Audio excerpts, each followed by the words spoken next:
Hi guys, good morning. Today is August 8.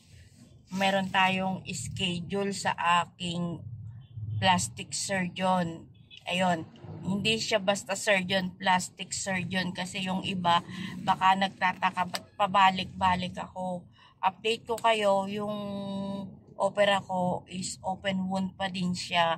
Hindi pa siya nagko-close kasi nagkaroon ng problema doon sa ginamit na balat.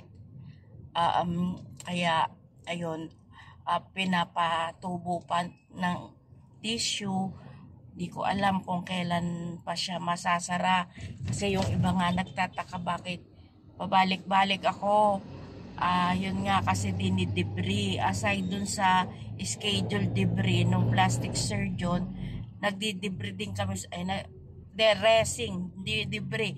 Nagde-dressing kami sa bahay. Ngayon, schedule ng surgeon, minsan once a week, twice, or every 2 weeks. Ngayon, pang third week. Kaya, ito first day sa month ng August ako na schedule. At ngayon, on the way na kami. Pero syempre, para tipid sa gasolina, isasabay ko na rin yung pagbili ng Fulvestrant kasi yung pag-debris naman saglit lang naman yun. Hindi man yun abutin ng 1 oras. At yung schedule ko ng Fulvestrant sa 22 pa. So, para sulit naman yung gas natin, sabay na natin.